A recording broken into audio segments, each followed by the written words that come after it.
اب اس پمفلیٹ میں یا اس طرح سے کتابوں میں جو انہوں نے حدیث نقل کی ہے جو ہے کہ بھئی تشہد جو ہے اس طرح سے پڑھا جاتا تھا، امام جو ہے اس طرح سے تشہد پڑھتے تھے۔ فقہ امام رضا کا حوالہ جو کتاب جو ہے ہمارے دشمنوں نے لکھی ہے جس میں اہل بیت کی توہین کی گئی، اس کا حوالہ، اور اسی طرح سے بحر الانوار کا کہ اشہد انک نعم الرب وان محمد نعم الرسول وان علی نعم المولا، کہ میں گواہی دیتا ہوں میرے اللہ تو کتنا میرا اچھا رب ہے، اور میں گواہی دیتا ہوں سرکار محمد مصطفیٰ صلی اللہ علیہ وسلم آپ میرے کتنے رسول اچھے ہیں، اور میں گواہی دیتا ہوں مولا علی آپ کتنے میرے اچھے مولا ہیں۔ بھئی ہمارا تشہد کیا ہے؟ اشہد ان لا الہ الا اللہ وحدہ لا شریک لہ واشہد ان محمدا عبدہ ورسولہ۔ اور یہ نیا تشہد انہوں نے ایک غلط کتاب جو دشمنوں نے لکھی ہے وہاں سے لے کر آ گئے۔ اب آپ دونوں کو ہم دیکھتے ہیں کہ کون سا تشہد قرآن کے مطابق ہے۔ اب انہوں نے کیا کہا؟ اشہد انک نعم الرب۔ عزیزان گرامی، کوئی انسان یا رب کہتا رہے تو مسلمان نہیں ہو سکتا۔ کیوں؟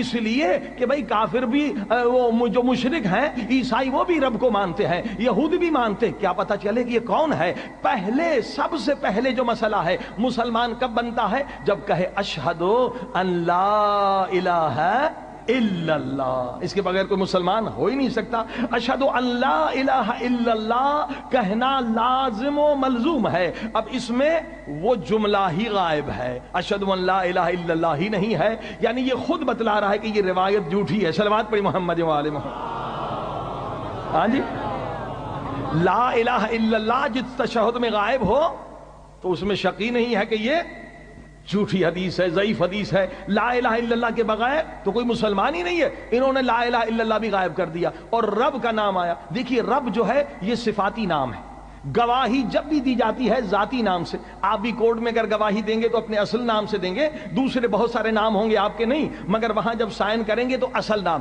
تو اللہ کی گواہی جب بھی دیتے ہیں تو اللہ کا ذاتی نام اللہ ہے، رب نہیں ہے۔ رب یعنی پالنے والا۔ رب کا لفظ سورہ یوسف میں مصر کے بادشاہ کے لیے بھی استعمال ہوا ہے جو کافر تھا۔ رب یعنی پالنے والا۔ تو گواہی جب بھی دی جاتی ہے ذاتی نام سے دی جاتی ہے۔ صلوات پڑھی محمد و آل محمد۔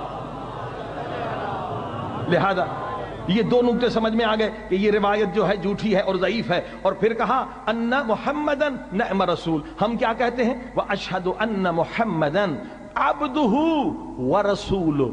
پہلے عبد کہتے ہیں پھر رسول کہتے ہیں۔ کبھی آپ نے غور کیا کہ پہلے عبد کیوں کہتے ہیں پھر رسول؟ ہم گواہی دیتے ہیں آپ عبد ہیں پھر رسول ہیں۔ عزیزان گرامی، پہلے عبد کیوں آیا اور پھر رسول کیوں آیا؟ اس لیے کہ عبدیت کا مقام جو ہے رسالت کے مقام سے بلند ہے۔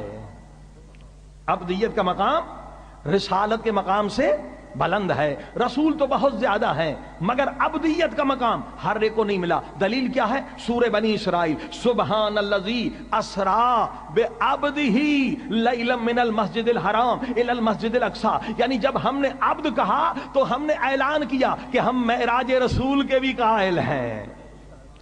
عبد کہا نا، یعنی عبدیت کا مقام رسالت کے مقام سے بلند ہے۔ انہوں نے عبدیت کو بھی غائب کر دیا، جبکہ یہ سب سے بلند مقام ہے۔ معراج اس طرح سے حضرت موسیٰ کو نہیں ہوا، حضرت عیسیٰ کو نہیں ہوا، کسی نبی کو نہیں ہوا جس طرح سے ہمارے نبی کو۔ کیوں؟ ہمارے نبی مقام عبدیت پر تھے، لہذا یہ نبی کی توہین ہے، یہ نبی کے مقام کو گھٹانا ہے اگر ہم عبدیت کی گواہی نہ دیں۔ صلوات پڑھی محمد و آل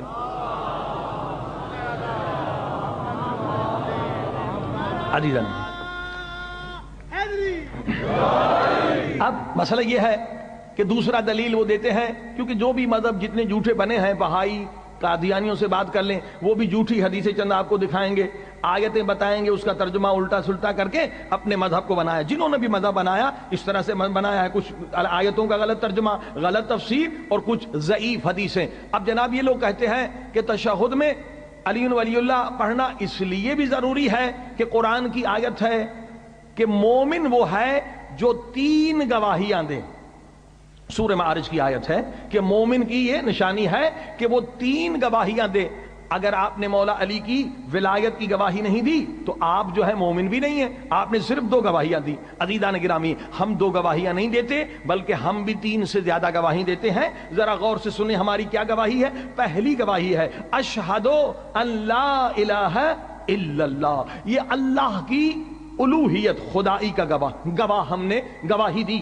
اے میرے مالک تیرے سوا کوئی بھی رب نہیں ہے. چلیے ہم نے اللہ کی الوہیت کی گواہی دی, اسے خدا مانا, مگر خدا ہم ہی تو نہیں مانتے, عیسائی بھی مانتے ہیں, مگر ان کے ہاں ہولی ٹرینٹی ہے, ان کے ہاں تثلیث ہے, ان کے ہاں شرک ہے. ہم نے دوسری گواہی دی, ہم عیسائیوں کی طرح نہیں مانتے, ہم یہودیوں کی طرح نہیں مانتے, وحدہ لا شریک لہ, یہ دوسری گواہی ہے. پروردگار ہم تجھے ایسے مانتے ہیں کہ تیرا کوئی شریک نہیں ہے, یہ دوسری گواہی. اب تیسری گواہی وہ اشہد ان محمدن عبدہ, ہم گواہی دیتے ہیں آپ اللہ کے عبد ہیں, یہ تیسری گواہی. ورسول, اور آپ اللہ کے رسول ہیں, یہ چوتھی گواہی. اور جب ہم نے کہا واشہد ان محمدن, تو اسی پاک رسول نے کہا اولنا محمد, آخرنا محمد, اوسطنا محمد, کلنا محمد, ہمارا پہلا محمد ہے, ہمارا درمیانہ محمد ہے, ہمارا آخری محمد ہے. جب ایک محمد کی گواہی دے دی تو اسی میں 12 کی گواہیاں موجود ہیں.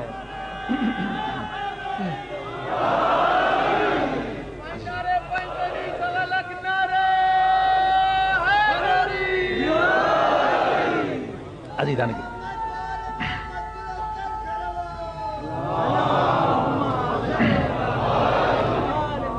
یہ خطرناک سازش ہے کہ نعرہ انہوں نے ایسا نعرہ لگایا ہے جو ہر شیعہ کے دل کا نعرہ ہے, ہر شیعہ کا ایمان ہے علی ولی اللہ, مگر یہ استعمال اس نعرے کو ایسے کر رہے ہیں جیسے دشمن علی نے لا حکم الا للہ کا نعرہ لگایا تھا کہ حکم اللہ کا چلے گا, نہ علی کا اور نہ میرا, اور جس کے نتیجے میں خارجی گمراہ ہو گئے. کہ بات تو یہ صحیح کر رہے ہیں کہ علی کا بھی حکم نہ چلے اور علی کے دشمن کا, کہ مولا نے کہا تم دھوکہ کھا رہے ہو, یہ تمہیں دھوکہ دے رہا ہے. نعرہ تو اس کا حق ہے مگر نیت اس کی باطل ہے, کیونکہ حکم خدا چلانے کے لیے یا نبی آئے گا یا امام آئے گا. صلوات پڑھی محمد جوال.